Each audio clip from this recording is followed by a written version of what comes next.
Hey everyone, I'm RVRocks and welcome to RV Review. First of all, if you're coming from the ARMS video, thank you so much for making that such a big success. But yeah, Pokemon.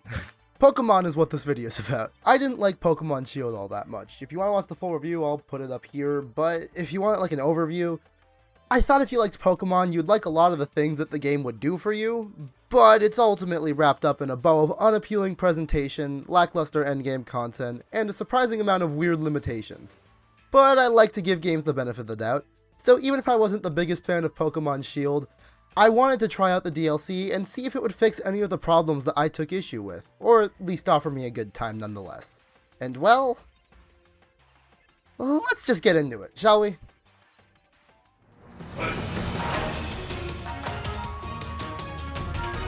Before we get too far into it, I do want to say that this is going to be a quicker review for a few reasons. Ultimately, if you want to hear my Sword and Shield opinions, there's already a video for that, and I don't want to waste your time with unnecessary details. Plus, I want to make sure I have a video out in time for the ARMS announcement on Monday, so I can supply all that sweet video content. You don't need a 10-minute video for the sake of being 10 minutes. I want to make sure that I am not wasting your time.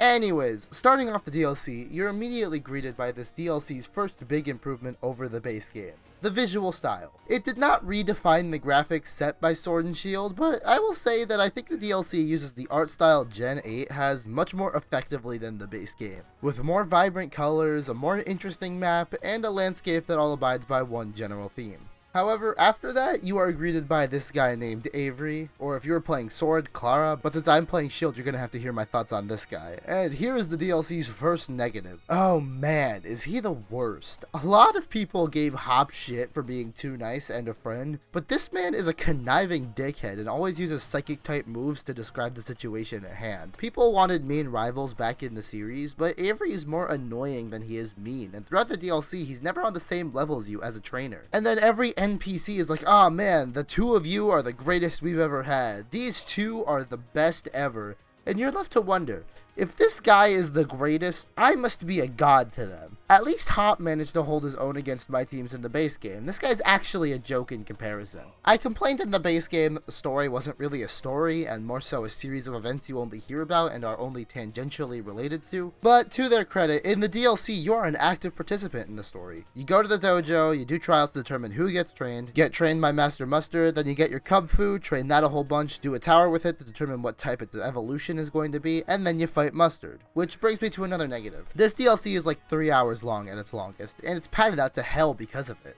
You know Cub Fu, that cute little thing that's in all the marketing for the Isle of Armor? I was given that at level 10, and was told to train it to level 70. I was happy that I spent a decent amount of time grinding EXP candies for my competitive team, or else I would have been hating life. And speaking of hating life, you do that a lot in this DLC. I've been playing Pokemon Sword and Shield a decent amount since its release, and because I like sweaty Pokemon battles, I had a fully EV trained, IV bred, level 100, 6 Pokemon team going into this. So I expected it to be easy, but that isn't to say I expected it to be a total fucking wash. Rival trainer teams didn't have a single Pokemon above level 70, and in the case of Avery, not one of my battles with him did he have a full team of 6. And many battles didn't even have fully evolved Pokemon. The only battles that actually had a team of 6 were an optional battle and the final boss. Every single encounter I have had in this DLC, whether or not I had the type advantage, was just me spamming the A button hoping to get through it faster. There was no challenge and barely any thought. The only person this DLC caters to is those who haven't touched the game since finishing the league, which if you are a Pokemon fan, you probably haven't done. If you wanted a high level post game, this ain't it, chief. So, while the battling and story aspect is weak at best, there is a decent amount of side content around the island you can do. The entire island is like the wild area, so you get full control of the camera, like how base Sword and Shield should have been. It's basically the open world exploration people wanted. There's a lowland Diglett buried around the island as a Korok Seed level side quest if you're into that thing. If you have a bunch of Watts lying around from raids or grinding for Master Balls like I did, you can invest them back into the dojo and get a few upgrades, which gives you a reason to play more raids. By the way, don't be stupid like me and put all your Watts into this thing, it tops out at 3 million. There's also way more raid spots and more Pokemon than in base games, so you can run around and do those if you want. It's basically wild area too. But the thing about this is, it all leads to middling rewards. Upgrading the dojo gets you supplements to the vending machines, some dialogue opportunities, and a few league cards, but nothing else worthwhile. And the Alolan Diglett Collectathon basically amounts to a bunch of Alolan forms of Pokemon, which, once again, if you are a Pokemon fan, you probably already have those. And for fun fact, if you didn't know, you can't breed Alolan forms in this game. If you put an Alolan Pokemon and a Ditto in the nursery together, then it just comes out as the Kanto variant, so there's no point to getting more of them. There are a few quality of life improvements I want to talk about. For instance, you can now feed your Pokemon Gigantamax soup, which means any Pokemon you catch can Gigantamax, which is awesome. That's something I slighted the base game for. I will say that the materials you need for this max soup spawn few and far between. Once you upgrade the dojo, you can also get tons and tons of rare items pretty consistently. So that isn't to say that the side activities this game hits you with are valueless, but they have a pretty niche execution. Also, after a certain amount of in-game completion, you get the ability to have your Pokemon follow you around in the overworld, which is a cool feature, and ultimately the one thing that sold me on this DLC. Isn't that sad? But ultimately, it's a small feature. Although I did enjoy the Pokemon Company finally using those data-mined walking animations from Sun and Moon. One last point, the performance in this DLC is something else. Base games struggle with frame rate, but if you're connected to the internet while playing, the game rarely goes above 20 FPS. It gets rough to navigate the world while connected.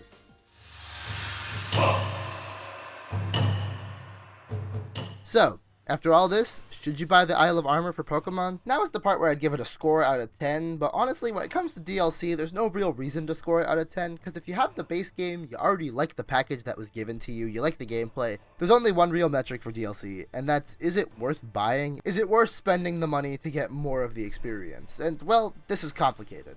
If you're the type of Pokemon player who really enjoys the Pokemon gameplay and wants to complete the dex, there's another 200 Pokemon for you to catch on this island. If you're the type that really liked the wild area and the raids in the base game, well, there's more of that too. If you're the type that really likes competitive, there's a few quality of life improvements in there as well, with the supplements in the dojo and the max soup and all that. And if you're the type that enjoys the story, there is something there. It's not much, but there is a story to play through. But the thing is, this DLC was not exactly cheap. $30 for both this and the Crown Tundra, and for the money you could probably get a more substantial experience elsewhere. So I would say, unless you qualify for 3 out of the 4 categories I listed earlier, it's probably not worth buying it. I enjoyed what there was to experience, but there was little to experience. And yes, I know the Crown Tundra adds value, but in its current state, I don't think it's worth it. I'll get around to reviewing the Crown Tundra when it comes out. So, did you buy the Pokemon Sword and Shield DLC? What did you think of it? Weirdly enough, in my corner of social media, I see people talking about stuff in the DLC, but I haven't really gotten a consensus on what the larger internet thinks about the Isle of Armor. If you liked what you saw here today, please make sure to like and leave a comment. I try my best to respond to every comment I am given, and since I'm a smaller channel, getting likes and subscribers holds much more power than they do on a larger channel. So I especially appreciate everyone who does it. Anyways, I'm RVRocks, and thank you so much for watching. See ya!